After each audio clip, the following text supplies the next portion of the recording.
Once upon a time, 27,000 years ago, cavemen told the first stories. Many of us struggle to tell a great story. Why is that? What makes this so difficult? And most importantly, how can we tell that great, awesome story? Good morning, everybody. My name is Murli, and that's what I'll be covering today. Let's start right at the beginning with Chapter 1, The Art of Tease. The beginning of a powerful story creates emotion. For many, this is curiosity and imagination. For some of the others, this could evoke a connection, and for some more, humor.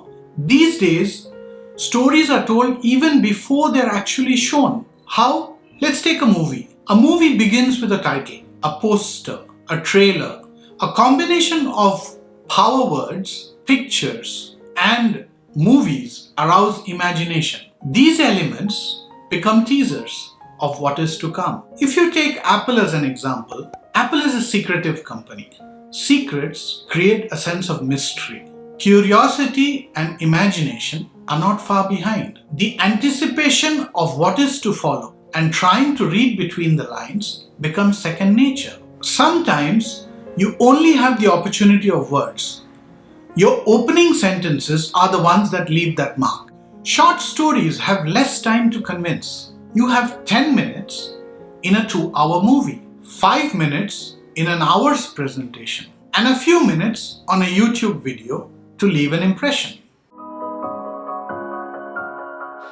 Our first stories were told 27,000 years ago with cave paintings. These were created out of a combination of imagination and facts. Writing was created 3000 to 3500 BCE, much later as a form of long-distance communication for trade by the Sumerians. Presentations were invented by Bento. In Bento's own words, presentations were created in early 1984 to express an idea and tell a story, a form to supplement ideas and thoughts. So it wasn't to replace the core story. Those who created presentations at Apple confirm that the first 27 hours are taken to hone in on the story. Let's take a look at Steve Jobs' keynote speech to unveil the first iPhone and learn more about this, shall we?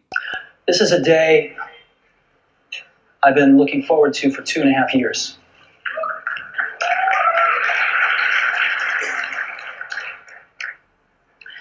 Every once in a while, a revolutionary product comes along that changes everything. And Apple has been, well, first of all, one's very fortunate if you get to work on just one of these in your career. Apple's been very fortunate. It's been able to introduce a few of these into the world. In 1984, we introduced the Macintosh. It didn't just change Apple, it changed the whole computer industry.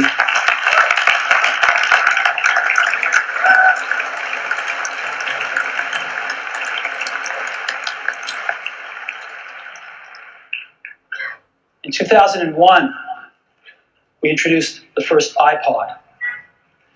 And it didn't just change the way we all listen to music, it changed the entire music industry. A well-placed pause will help listeners prepare for the next part of the story. Showcasing gratitude creates a sense of positive relationship. Showcasing results builds trust.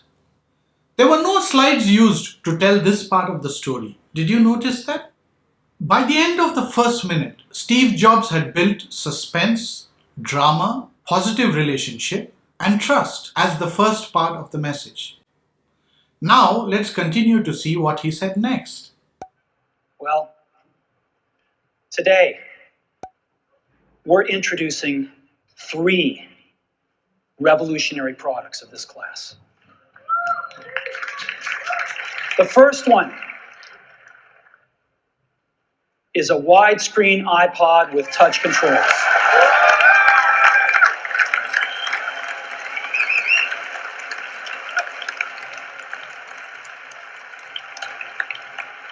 The second is a revolutionary mobile phone.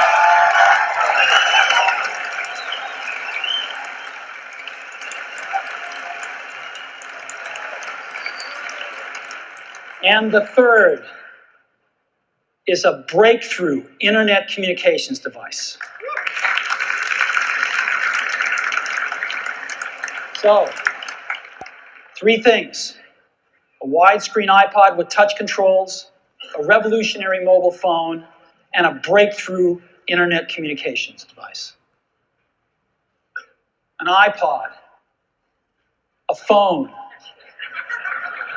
and an internet communicator. An iPod, a phone. Are you getting it? These are not three separate devices. This is one device. And we are calling it iPhone. Today, Apple is going to reinvent the phone. And here it is. The initial deception in the story was created by Steve Jobs to mislead viewers because what was to follow would add that extra element of surprise. The repetition is to create excitement, and then finally he reveals his cards to create the final euphoria. That turns the crowd into cheer. The Apple rumor on a new phone had been brewing for a few years. The invitation that was showcased in the teaser had people guessing. Let's look at the science that affected our brains. Initially, the excitement caused these effects on us. The curiosity from the teaser and the rumors secretes dopamine into our brain, which keeps us guessing and motivated to know more. His initial 60 seconds arouses further curiosity and increases our dopamine levels even further. In the last 60 seconds, that's taken up even further. Dopamine, amongst others, has effects like focus, motivation, and memory in our bodies. Stories evoke emotions. Emotions secrete hormones, and hormones make you act. So the next time you write your scripts, you know what to say for similar reactions from your audience. What's important to note is the simplicity with which the audience was told the message of such a complex product, a phone. If you noticed carefully, he just focused on three things that would make the difference. So it's not what you say, but how you say it. In chapter 3, we will learn our next lesson in storytelling.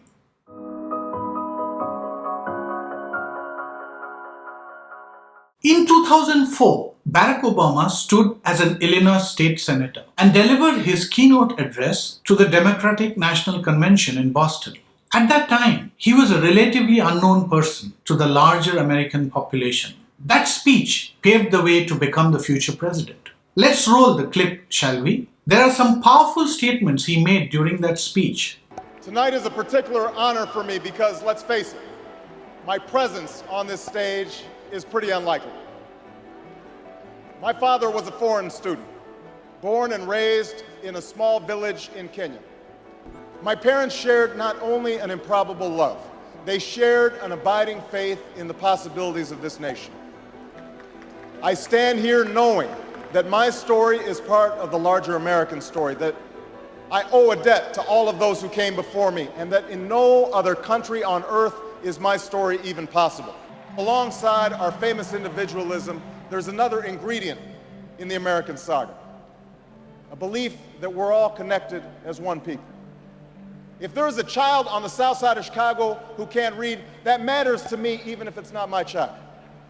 If there's a senior citizen somewhere who can't pay for their prescription drugs and having to choose between medicine and the rent, that makes my life poorer even if it's not my grandparent. It is that fundamental belief, I am my brother's keeper, I am my sister's keeper, that makes this country work. E pluribus unum, out of many, one.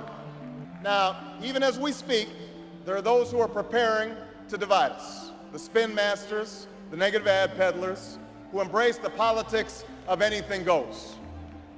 Well, I say to them tonight, there is not a liberal America and a conservative America. There is the United States of America.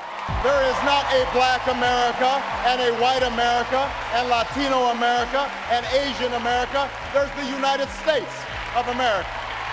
We are one people, all of us pledging allegiance to the Stars and Stripes, all of us defending the United States of America. He thus laid the foundation to three things. One, that he belongs to America. He is grateful for the opportunity and he is connected to the problems that America has. He changed the pitch of his voice to establish the commitment and the excitement. He had many pauses so that people can register what he is trying to connect to. Let's again look at the signs that affected our brain, shall we? His speech is that of building a deep connection, a speech that touched upon generosity, trust, and an appeal to the American community to bond with him. His entire speech had many sentences that touched upon each of these three pillars. Each time such a sentence connecting to each one of these three pillars was said, it was said with humility. And in that process, our bodies released an ample quantity of oxytocin into the brain, and these emotions were amplified. Again, if you notice, Obama relied on the simplicity of his story to connect. There's one last piece to storytelling, and that's in the next chapter. Stories with a funny bone always have some kind of appeal to it. Let's start by looking at serious situations where this was used. Let's roll the tape. Good morning. You guys are too kind. Good morning. Let's talk about OS X. Our latest release, Mountain Lion, is the 9th of our big cat named releases in just over a decade. As we turn our attention now toward the 10th, we've hit a real issue. We do not want to be the first software in history to be delayed due to a dwindling supply of cats. Now, fortunately, we do have a creative group at Apple, and we can think out of the box. And so we thought maybe we could take this lion thing in a different direction.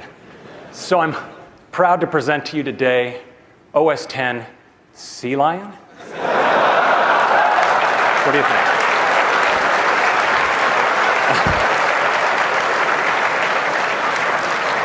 Okay, maybe not. That could be a bit of a dead end. So is magical. I know it because I got this email.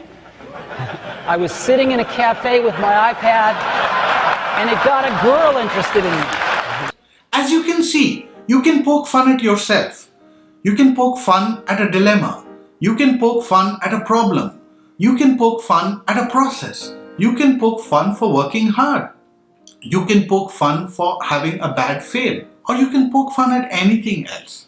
We also saw in the iPhone video where Steve was funny. He launched one product as three.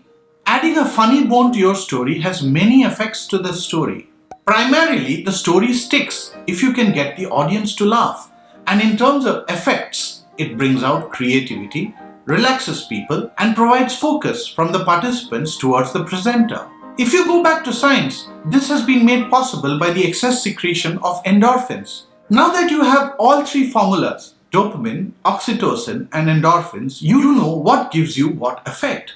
Together, you could call it the angel's cocktail.